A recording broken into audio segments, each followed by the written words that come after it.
పాడ్యమికి ముందున్న అమావాస్య అంత గొప్పగా ప్రారంభమైంది. అంత గొప్పగా ప్రారంభమైనటువంటి నెలలో ఈ నదీ స్నానం అనేటటువంటిది అంత ప్రత్యేకంగా విధించడానికి కారణం ఏమిటంటే, ఈ మాసం దగ్గరికి వచ్చేటప్పటికి నదీ జలాలన్నీ కూడా చక్కగా ప్రశాంతపడి తేటపడతాయి.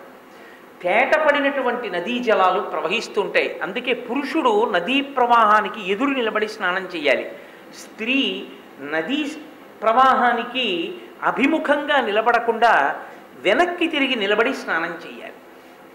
వెళ్ళి నదిలో స్నానం చేస్తారు. నదిలో స్నానం చేసేటప్పుడు సంకల్పంతో స్నానం చేయాలి. నేను గంగా స్నానానికి వెడుతున్నానండి, కార్తీక మాసంలో కాశీయాత్రకు వెడుతున్నాను కాబట్టి ఎంత అదృష్టం 9 రోజులు గంగా స్నానం చేస్తాను అని మీరు అనుకున్నారనుకోండి, మంచిదే. అలా వెళ్ళవద్దు అని నేను అంటలేదు, మంచిదే, వెళ్ళాలి. కానీ వేదం ఒక మాట చెప్పింది, నీవు అసలు ఆ ఆలోచన పొందడానికి కారణం ఎవరిచ్చారు? ఈ శరీరంతో ఉండడం వల్ల కదా. ఈ శరీరంతో ఉంటే కదా వెళ్ళి స్నానం చేయడం. ఈ శరీరంతో నువ్వు ఎలా ఉండగలిగావు? నీటి వలన.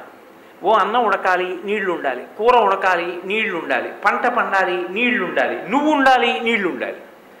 ఇప్పుడు నీకు నీరు ఎక్కడిది? నీకు దగ్గరలో ఏ నదీ జలం వెడుతోందో దాన్ని నువ్వు రోజు దేశకాల సంకీర్తనంలో చెప్తావు. గంగా గోదావరియోహ మధ్యప్రదేశే శ్రీశైలస్య పూర్వ దిగ్భాగే లేదా ఈశాన్య దిగ్భాగే ఏదో చెప్పారనుకోండి. శ్రీశైలాన్ని గుర్తుగా పెట్టి మీరు ఏ నదికి దగ్గరగా ఉన్నారు? తూర్పు గోదావరి, పశ్చిమ గోదావరి. గోదావరికి తూర్పునున్నవారు, గోదావరికి పశ్చిమమునున్నవారు అని కదా అర్థం. పండిన పంటలు కానీ తాగిన నీళ్లు కానీ ఇవన్నీ గోదావరి తల్లి అనుగ్రహమేనా కాదా?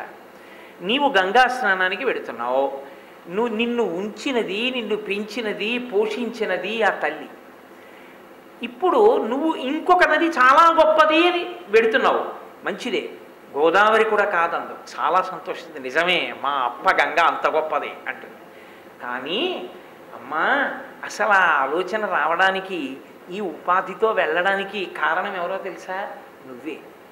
నీ నీళ్లే తాగాను, నీ నీళ్లతో పండిన పంటలు తిన్నాను. అమ్మా, నీలో ముందు మునక వేసి నీ అనుగ్రహాన్ని అపేక్షిస్తున్నాను.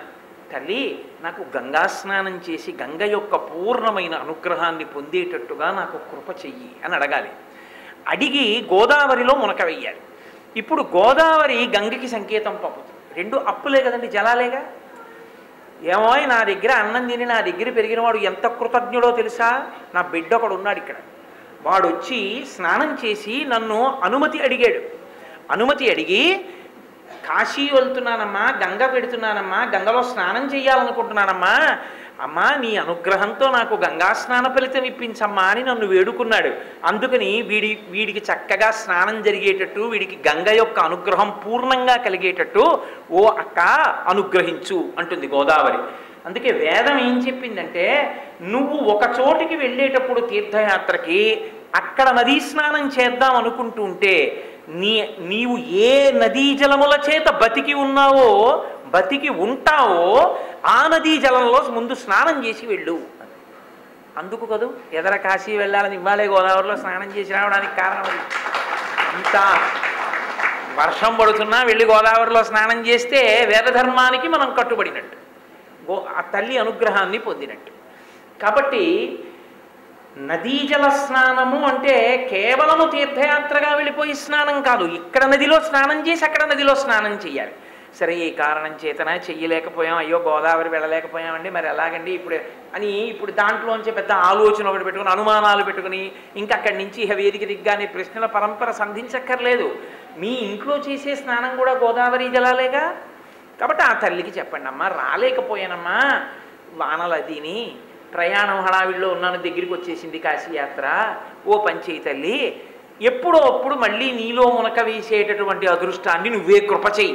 నేను రాలేకపోయినందుకు క్షమించి, వీడు రాలేకపోయిన అర్భకుడు, వచ్చినవాడు రాగలిగాడు శక్తివంతుడు, రాలేనివాడు అర్భకుడు. అర్భకుడు గురించిగా తల్లి ఎక్కువ బెంగపెట్టుకుంటుంది. అందుకని నా మనసు వాడి ఎందు ఎక్కువ ఉంది, అందుకని వాడికి ఎక్కువ అనుగ్రహాన్ని కృప చెయ్యమని ఓ మాట పంపించమ్మా అని వేడుకోవాలి.